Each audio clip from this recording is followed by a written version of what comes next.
Welcome to all of you from all over the world. Welcome to the little village of Gilleleje. Today we are doing a tour. It's going to take around an hour, where we are going to cover many different aspects of the rescue of the Danish Jews. So behind me is the church of Gilleleje, and this is one of the most important things to tell about the story of the Jews during the Second World War here in Denmark. And all these Jews, starting to hide everywhere, ended up, many of them, about 80 at a certain time, on the attic of the church. I'm going to show you something right here. And this is also one thing which we are going to base the rest of our tour on today. It's an art project. You're looking at a bronze plaque, and they're all over town. There's 7 different ones, and they're made by a local Danish artist called Gerda Thune Andersen. If we go back to 1943, this was one of the places where many of the Jews ended up hiding.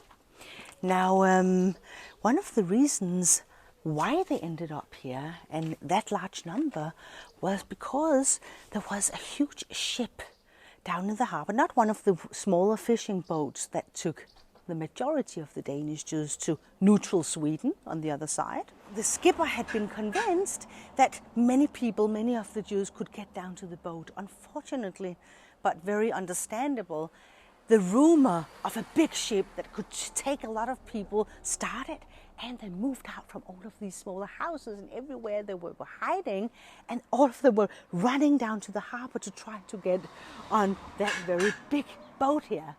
So panic arised, and all of a sudden someone is screaming, "The Germans are coming, the Germans are coming." So they came up to Gilleleje, and they were contacting Mr. Jacobsen in here, Tage Jacobsen in Danish, and they said, "Please help us. We want to go to Sweden. Do you have some connections?" Well, he was not too fond of it. He was afraid, which is very understandable, because again, people who involved themselves, they were actually risking their own lives. So his wife said, "Tage, you have always said that if you feel that people are in danger, you want to help. Now you can prove that." Here we have the state of mind, namely, for those of you who can read Hebrew, you will see that it says mitzvah, or in Yiddish, mitzvah. What is a mitzvah? What is a mitzvah? It's a good deed. It's something you have to do a good thing for others. So this is exactly what Tage Jacobsen did. So the last one of those that I have the opportunity to show you today is the one which has the text on it saying mazal, or mazel, which means luck.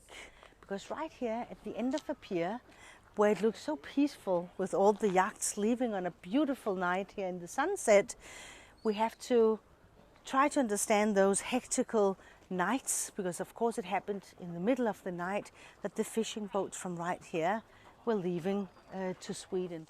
Looking at what you can see Ronen is filming for you now, you can understand why I wanted to come out here and show you the great shofar player. This is all about proclaiming freedom. It's also about remembering those who didn't make it. So it has like 2 purposes being right here. The reason it's here is because down here on this very beach, you can see the sea in the background, and down here, this is one of the places from where many of the Jews were sailed out.